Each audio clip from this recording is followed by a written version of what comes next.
ഈശോ മിശിഹായ്ക്ക് സ്തുതിയായിരിക്കട്ടെ. വിശുദ്ധ കുർബാനയിലൂടെയുള്ള നമ്മുടെ തീർത്ഥാടനം തുടരുകയാണ്.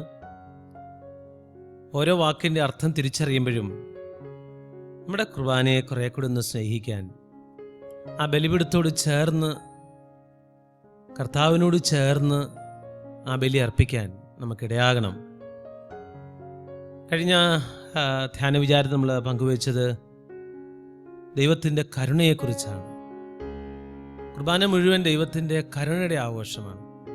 പക്ഷെ അതേ പ്രാർത്ഥനയിൽ തൊട്ടടുത്ത് ഉപയോഗിച്ചിരിക്കുന്ന ഒരു വാക്കുണ്ട്. പുരോഹിതൻ്റെ ആദ്യത്തെ ശ്ലോസായിൽ ഇങ്ങനെയാണ് പ്രാർത്ഥിക്കുന്നത്: മനുഷ്യവർഗത്തിൻ്റെ നവീകരണത്തിനും രക്ഷയ്ക്കും വേണ്ടി അങ്ങയുടെ പ്രിയപുത്രൻ കാരുണ്യപൂർവ്വം നൽകിയ ദിവ്യ രഹസ്യങ്ങളുടെ പരികർമ്മത്തിന്. നമ്മുടെ കുർബാനയിലെ വളരെ പ്രധാനപ്പെട്ട മറ്റൊരു വാക്കാണ് ദ ഡിവൈൻ മിസ്റ്ററീസ്, ദിവ്യ രഹസ്യങ്ങൾ. കുർബാനയെ മുഴുവനായും ഡിവൈൻ മിസ്റ്ററീസ് എന്ന് നമ്മൾ വിളിക്കുന്നു. ദിവ്യ രഹസ്യങ്ങളാണ്, ദൈവികമായ രഹസ്യങ്ങളുടെ പരികർമ്മ ശുശ്രൂഷയാണ്, ആഘോഷമാണ് ഓരോ വിശുദ്ധ കുർബാനയും. നമ്മുടെ കുർബാനയെ മുഴുവനായും ഡിവൈൻ മിസ്റ്ററീസ് അല്ലെങ്കിൽ മിസ്റ്ററി എന്ന് വിളിക്കാൻ സുറിയാനിൽ ഉപയോഗിച്ചിരിക്കുന്ന വാക്ക് റാസ എന്ന ഏകവചനം, റാസെ എന്ന് പറയുന്നത് ബഹുവചനം. റാസ എന്ന വാക്കിൻ്റെ അർത്ഥം രഹസ്യം, റാസെ എന്ന് പറഞ്ഞാൽ രഹസ്യങ്ങൾ. നമ്മുടെ കുർബാനയിൽ ഏകവചനം റാസ എന്ന വാക്ക് 4 പ്രാവശ്യവും, റാസെ രഹസ്യങ്ങൾ, ദിവ്യ രഹസ്യങ്ങൾ, ദൈവിക രഹസ്യങ്ങൾ എന്ന പദം 22 പ്രാവശ്യം ഉപയോഗിച്ചിരിക്കുന്നു. എന്തുകൊണ്ടാണ് വിശുദ്ധ കുർബാനയെ രഹസ്യങ്ങൾ എന്ന് പറയുന്നത്? രഹസ്യങ്ങൾ പല സ്ഥലങ്ങളിൽ നമ്മൾ കേൾക്കുന്നൊരു കാര്യമാണ്. കുർബാനയിൽ ഉടനീളം നമ്മൾ പ്രാർത്ഥിക്കുന്നു, ദൈവീക രഹസ്യങ്ങളുടെ ആഘോഷമാണ് രഹസ്യങ്ങൾ. എന്തുകൊണ്ട് രഹസ്യങ്ങൾ എന്ന പദം? ഒന്നാമത്തെ കാരണം, മനുഷ്യന്റെ പരിമിതമായ ബുദ്ധിക്കും ഗ്രഹണശക്തിക്കും അതീതമായ രക്ഷാചെയ്തികളാണ് കുർബാനയിൽ അനുഷ്ഠിക്കപ്പെടുന്നത്. മനുഷ്യന്റെ ബുദ്ധി കൊണ്ട് ഇത് ഒരു പുരോഹിതൻ ഒരപ്പം എടുത്ത് ഉയർത്തി ഇതെൻ്റെ ശരീരമാണെന്ന് പറയുമ്പോൾ ശരീരമാകുന്നു. ഇത്തിരി വീഞ്ഞെടുത്ത് ഉയർത്തി ഇതിൻ്റെ രക്തമാണെന്ന് പറയുമ്പോൾ രക്തമാകുന്നു. ഇതാർക്കാ മനസ്സിലാവുക? ഇതാർക്കും മനസ്സിലാവില്ല. എന്ന് പറഞ്ഞാൽ മനുഷ്യൻ്റെ ബുദ്ധിക്കോ യുക്തിക്കോ ഉൾക്കൊള്ളാൻ പറ്റാത്ത തരത്തിലുള്ള ദൈവികമായ സ്വർഗീയമായ രഹസ്യങ്ങളാണ് ഇവിടെ പരികർമ്മം ചെയ്യപ്പെടുന്നത്. അതുകൊണ്ടാണ് ഇതിനെ രഹസ്യങ്ങൾ എന്ന് വിളിക്കുന്നത്. രഹസ്യങ്ങൾ, ഈ രഹസ്യവും മിസ്റ്ററി, പ്രോബ്ലം, പ്രശ്നവും തമ്മിൽ വ്യത്യാസമുണ്ട്. What's the difference between mystery and problem? Problem എന്ന് പറഞ്ഞാൽ നമുക്ക് പെട്ടെന്ന് മനസ്സിലാവും, പ്രശ്നമാണ്, ഇത് മനുഷ്യനുണ്ടാക്കുന്നതാണ്. മിക്ക പ്രശ്നങ്ങളും നമ്മുടെ ജീവിതത്തിൽ മനുഷ്യനുണ്ടാക്കുന്നതാണ്, മനുഷ്യൻ തന്നെ അത് പരിഹരിക്കുന്നു. പ്രശ്നങ്ങൾക്ക് എപ്പോഴും ഒരു ഉത്തരവുണ്ട്, പ്രശ്നങ്ങൾക്ക് എപ്പോഴും ഒരു സൊല്യൂഷനുണ്ട്. മാത്സ് പഠിക്കുന്ന ഒരു കുട്ടി പറയുന്നത്, മാത്സിൽ ഒത്തിരി പ്രോബ്ലംസാണ്. ഒരു പ്രോബ്ലം കൊടുക്കുന്നു, അവനത് വർക്കൗട്ട് ചെയ്ത് അവസാനം ഒരു ഉത്തരത്തിലെത്തുന്നു. So every problem has an answer, but every mystery need not have an answer. പ്രോബ്ലംസിന് എപ്പോഴും ഒരു ഉത്തരവുണ്ട്.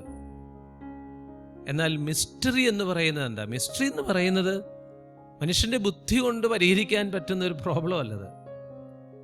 മറിച്ച് മിസ്റ്ററി ടു ബി റിവീൽഡ്, ദൈവം വെളിപ്പെടുത്തേണ്ട ഒരു ദൈവിക യാഥാർത്ഥ്യമാണ്. ദൈവം വെളിപ്പെടുത്തണം, മനുഷ്യൻ വിശ്വാസം കൊണ്ട് അതിനെ സ്വീകരിക്കണം, ഹൃദയം കൊണ്ട് അനുഭവിക്കണം. അതാണ് ഡിവൈൻ മിസ്റ്ററീസ് എന്ന് പറയുന്നത്. ദൈവം വെളിപ്പെടുത്തണം, വെളിപ്പെടുത്തുന്ന കാര്യങ്ങളോടുള്ള മനുഷ്യന്റെ റെസ്പോൺസ് എന്ന് പറയുന്നത് അക്സെപ്റ്റ് ഇൻ ഫെയ്ത്ത്, വിശ്വാസത്തിൽ അതിനെ സ്വീകരിക്കണം. ഈശോ പറഞ്ഞു, അന്ത്യത്താഴ സമയത്ത് പറഞ്ഞു, നിങ്ങൾ എപ്പോഴൊക്കെ ഒരുമിച്ച് കൂടുന്നതിൻ്റെ ഓർമ്മയ്ക്കായി നിങ്ങളിത് ചെയ്യണം. അങ്ങനെ കഴിഞ്ഞ 21 നൂറ്റാണ്ടുകളായി സഭ ഈ രഹസ്യം അനുഷ്ഠിച്ചു വരികയാണ്. അതുകൊണ്ടൊരു പുരോഹിതൻ അപ്പം എടുത്ത് ഉയർത്തി കഴിയുമ്പോൾ നമ്മളങ്ങ് വിശ്വസിക്കുകയാണ്, കണ്ണുടച്ച വിശ്വസിക്കുന്നത്, that this is the body of Christ. ഇത് ഈശോയുടെ ശരീരമാണ്. അപ്പം ദൈവം അത് വെളിപ്പെടുത്തണം, മനുഷ്യനത് വിശ്വാസം കൊണ്ട് സ്വീകരിക്കണം, ഹൃദയം കൊണ്ട് അല്ലെങ്കിൽ ജീവിതം കൊണ്ട് അത് അനുഭവിക്കേണ്ടതാണ് രഹസ്യമെന്ന് പറയുന്നത്. അതുകൊണ്ടാണ് ഒരു കാരണം ഈ ഡിവൈൻ മിസ്റ്ററീസിനെ, വിശുദ്ധ കുർബാന രഹസ്യങ്ങളെന്ന് വിളിക്കുന്നതിൻ്റെ ഒരു കാരണം അതാണ്. രണ്ടാമത്തെ കാരണം, ഈ ബലിപീഠത്തിൽ നടക്കുന്ന വെറും ഒരു ഭൗമിക സംഭവങ്ങളല്ല, കർത്താവിൻ്റെ ഒരു ഹിസ്റ്റോറിക്കൽ ലൈഫിൻ്റെ ആഘോഷമല്ലത്. ഈശോ ബേത്ലഹേമിൽ ജനിച്ചു, കാൽവരിയിൽ മരിച്ചു, അതിൻ്റെ ആഘോഷം മാത്രമാണ് വിശുദ്ധ കുർബാന. വിശുദ്ധ കുർബാന എന്ന് പറയുന്നത് കർത്താവിൻ്റെ പരസ്യ ജീവിതത്തിൻ്റെയും ഒരു ഹിസ്റ്റോറിക്കൽ ലൈഫിൻ്റെയും ആഘോഷം മാത്രമല്ല, മറിച്ച് കാൽവരിയിൽ പൂർത്തിയായ ബലി സ്വർഗത്തിലേക്ക് ഉയർന്നു. ഇന്ന് ആ ബലി സ്വർഗത്തിൽ പിതാവിൻ്റെ സന്നിധിയിൽ പുത്രൻ അർപ്പിക്കുകയാണ്. വെളിപാടിൻ്റെ പുസ്തകത്തിൽ നമ്മൾ മനസ്സിലാക്കുന്ന കാര്യം അതാണ്. അറക്കപ്പെട്ട കുഞ്ഞാട് നിൽക്കുന്നു, അറക്കപ്പെട്ടവനാണ്, എന്നാൽ അവൻ നിൽക്കുകയാണ്. വെളിപാട് 5:6.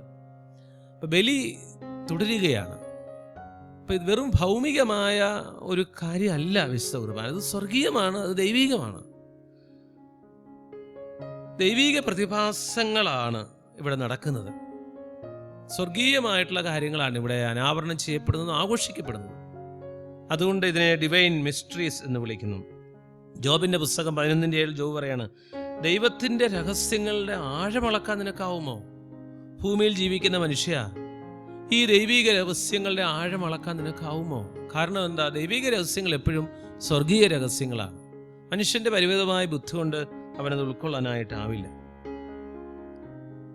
ദൈവിക രഹസ്യങ്ങൾ എന്ന് വിളിക്കുന്ന കാരണം, പിതാവായ ദൈവത്തിൻ്റെ ഹിതം നിറവേറ്റാൻ പുത്രൻ ലോകത്തിലേക്ക് എത്തുകയും പുത്രൻ്റെ ജനന, ജീവിത, പീഡാനുഭവം, മരണ, പുനരുത്ഥാന രഹസ്യങ്ങൾ, അതാണ് പെസഹ രഹസ്യങ്ങൾ. ആ രഹസ്യങ്ങളിലൂടെ തൻ്റെ ബലി പൂർത്തിയാക്കി. ആ രഹസ്യങ്ങളുടെ ആഘോഷമാണ്. അപ്പം പെസഹ രഹസ്യത്തിൻ്റെ ആഘോഷമാണ് വിശുദ്ധ കുർബാന. അതുകൊണ്ട് വിശുദ്ധ കുർബാനയെ ഡിവൈൻ മിസ്റ്ററീസ് എന്നാണ് വിളിക്കുന്നത്. എഫേസോസ് 1:9, അതായത് പുത്രനിലൂടെ പൂർത്തിയാക്കപ്പെട്ട, പുത്രൻ്റെ ജീവിതത്തിലൂടെ പൂർത്തിയാക്കപ്പെട്ട ദൈവീക രഹസ്യങ്ങൾ. എഫേസോസ് 1:9 നമ്മളിങ്ങനെ വായിക്കുകയാണ്, മിശിഹായിൽ വ്യക്തമാക്കിയ തൻ്റെ അഭീഷ്ടമനുസരിച്ച്. മിശിഹ പിതാവായ ദൈവത്തിൻ്റെ പുത്രൻ, ആ പുത്രനിൽ പൂർത്തീകരിക്കപ്പെട്ട, വ്യക്തമാക്കിയ തൻ്റെ ഹിതമനുസരിച്ച്, പിതാവിൻ്റെ ഹിതമനുസരിച്ച് അവിടുന്ന് തൻ്റെ പദ്ധതിയുടെ രഹസ്യം നമുക്ക് വെളിപ്പെടുത്തി തന്നു. എന്തായിരുന്നു പിതാവിൻ്റെ ഹിതം? പിതാവിൻ്റെ ഹിതം പുത്രൻ്റെ ഈ ബലിയർപ്പണമാണ്, ഈ ജീവിത യാഗമാണ്. അപ്പം മിശിഹായിൽ വ്യക്തമാക്കിയ തൻ്റെ അഭീഷ്ടമനുസരിച്ച് അവിടുന്ന് തൻ്റെ പദ്ധതിയുടെ രഹസ്യം നമുക്ക് മനസ്സിലാക്കി തന്നു. മിശിഹാ സംഭവത്തിലൂടെ വെളിപ്പെടുത്തപ്പെടുകയും പൂർത്തീകരിക്കപ്പെടുകയും ചെയ്ത രഹസ്യങ്ങളെ വിശ്വാസത്തിലൂടെ മാത്രമേ നമുക്ക് സമീപിക്കാനാവുകയുള്ളൂ. അതുകൊണ്ടാണ് അതിനെ ഡിവൈൻ മിസ്റ്ററീസ് എന്ന് വിളിക്കുന്നത്. നമ്മുടെ കുർബാനയിൽ പ്രാർത്ഥനകളൊക്കെ നമ്മൾ അനലൈസ് ചെയ്യുമ്പോൾ 5 തരത്തിലുള്ള രഹസ്യങ്ങൾ വിശുദ്ധ കുർബാനയിൽ ആഘോഷിക്കപ്പെടുന്നുണ്ട്. ഒന്നാമതായിട്ട് മിശിഹായുടെ ശരീര രക്തരഹസ്യങ്ങൾ.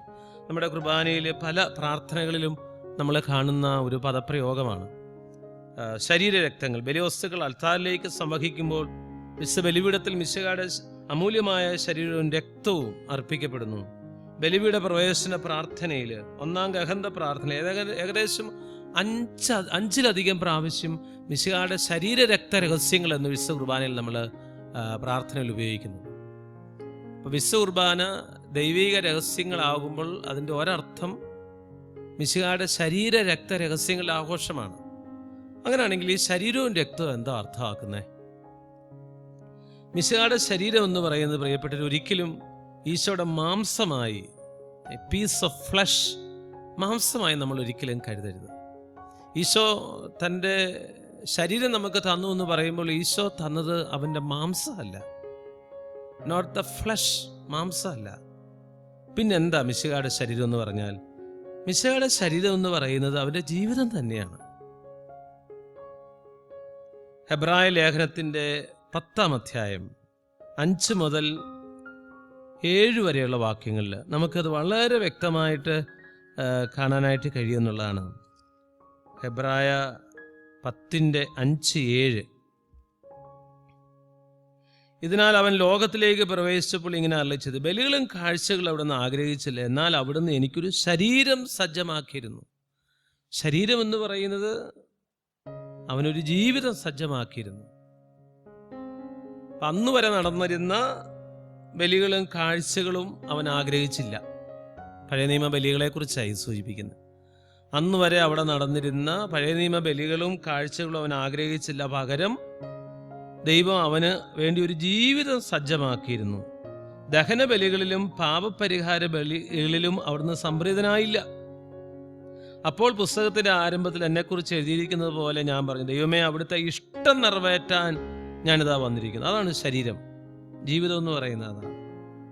ദൈവമേ, അവിടുത്തെ ഇഷ്ടം നിറവേറ്റാൻ ഞാനിതാ വന്നിരിക്കുന്നു. നിയമപ്രകാരം അർപ്പിക്കപ്പെട്ടിരിക്കുന്ന ബലികളും കാഴ്ചകളും ദഹന ബലികളും പാപപരിഹാര ബലികളും അവിടുന്ന് ആഗ്രഹിക്കുകയോ ഇഷ്ടപ്പെടുകയോ ചെയ്തില്ല എന്ന് പറഞ്ഞപ്പോൾ തന്നെ ഇങ്ങനെ കൂട്ടിച്ചേർത്തു, അവിടുത്തെ ഹിതം നിറവേറ്റാൻ ഇതാ ഞാൻ വന്നിരിക്കുന്നു. അതാണ് ഏറ്റവും വലിയ ബലി. ഇതുവരെ നടന്ന എല്ലാ ബലികളും കാഴ്ചകളും ദഹന ബലികളും പാപപരിഹാര ബലികളും ഈശോ ആഗ്രഹിച്ചില്ല. പകരം അവൻ എന്ത് ചെയ്തു? അവൻ പിതാവിൻ്റെ ഹിതം നിറവേറ്റാൻ ഒരു ശരീരവുമായിട്ടാണ് വന്നത്. എന്ന് പറഞ്ഞാൽ അവൻ്റെ ജീവിതവുമായിട്ടാണ് വന്നത്, പിതാവിൻ്റെ ഹിതം നിറവേറ്റാൻ. അപ്പം ശരീരം എന്ന് പറയുന്നത് ഈശോയുടെ ജീവിതമാണ്. ആ ജീവിതത്തിൻ്റെ പ്രത്യേകത എന്താ? പിതൃഹിതത്തിന് പൂർണ്ണമായിട്ടും വിധേയപ്പെട്ട ഒരു ജീവിതം, കുരിശുവർണ്ണത്തോളവും അനുസരണയുള്ള ഒരു ജീവിതം. ഈ ജീവിതമാണ് ഈശോ നമുക്ക് തരുന്നത്. ഇതെൻ്റെ ശരീരമാണെന്ന് പറയുമ്പോൾ അതിൻ്റെ അർത്ഥം ദിസ് ഈസ് മൈ ലൈഫ്, ഇതെൻ്റെ ജീവിതമാണ്. രക്തം എന്ന് പറയുന്നത് ജീവനെ സൂചിപ്പിക്കുകയാണ്, അതുപോലെ തന്നെ മരണത്തെ സൂചിപ്പിക്കുകയാണ്. അപ്പം ഈശോ നമുക്ക് തന്നത് ഈശോയുടെ പീഡാനുഭവം, മരണം, പുനരുത്ഥാനം. അതുകൊണ്ടല്ലേ പൗലോസ് അപ്പസ്തോലൻ 1 കോറിന്തോസിന്റെ 11:26